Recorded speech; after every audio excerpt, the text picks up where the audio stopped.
MTN, Airtel, and Glo are not to be blamed for the internet challenges you are facing. By the end of this video, I will tell you who you should direct your grievances to. So, let's get started. First, how does the internet work? Let's figure out how the internet really works. I will give you a super simplified version of how the internet works. Alright? Everything starts with you, the user.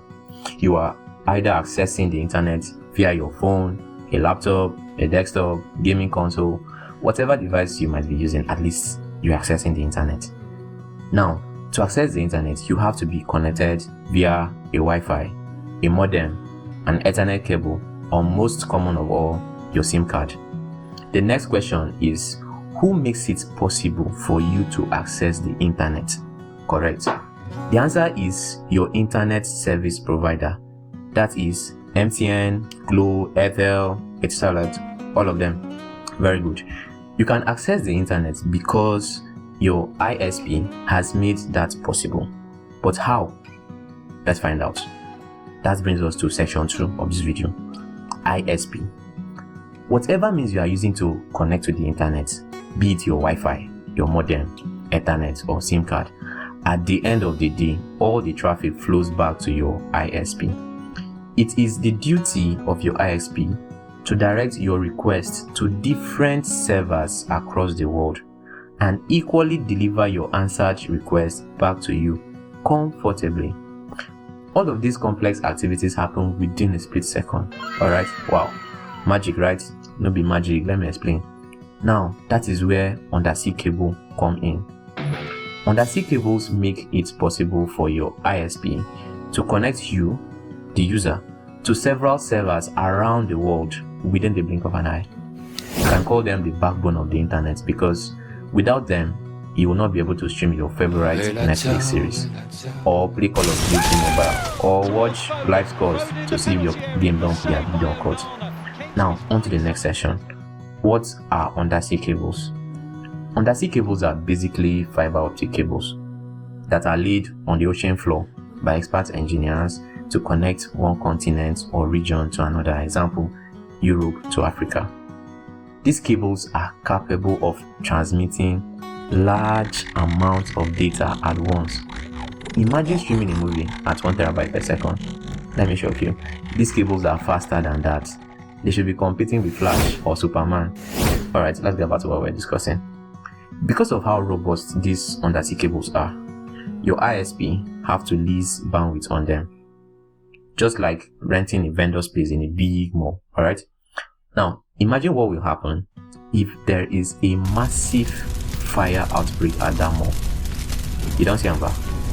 Your ISP store will be affected too. But as a smart investor that your ISP is, they were wise enough to not put all their eggs in one basket. They had stores in other malls too. Unfortunately, these were the smaller stores. Their major store was affected in the fire outbreak, in this case, the undersea cable. Now, this is the situation our ISP have found themselves in. Their major store in the undersea cable has been affected. But they are still trying their best to provide us with backup services using their smaller stores like satellite communication, overland cable networks, backup undersea cables, internet exchange points, content delivery network, while repair is ongoing at the major store to restore services back to normal. Unfortunately, again though, these smaller stores cannot contain the overwhelming traffic that was usually handled by the bigger store, that is the undersea cable. So you might be wondering, what was the cause of the damage to undersea cable? Like, what can possibly cause damage to these cables if they are deep down on the ocean bed? Like deep down, who will go scatter this thing? Alright, so that takes us to the final section of this video. What can possibly damage an undersea cable? The common causes of damage to an undersea cables are natural disasters like tsunami and hurricanes.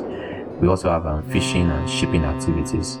We have shark attacks and normal wear and tear. And of course, humans, we do the cause wahala. Which brings me to the promise I made at the beginning of this video. I said I was going to tell you who to direct your grievances to. Well, in all honesty, I do not know who or what is responsible for the current damage to our precious undersea cable. But some reports blame it on shipping activities. Some say it was an intentional attack by some group of rebels. Maybe me go mention their name, go and find out yourself. But what I know for sure is that certainly one of these factors I mentioned is the reason you can't access the internet. In as much as I would like to blame MTN, Airtel or Glo, but this time it is actually not their fault. Blame those factors and not your ISP. So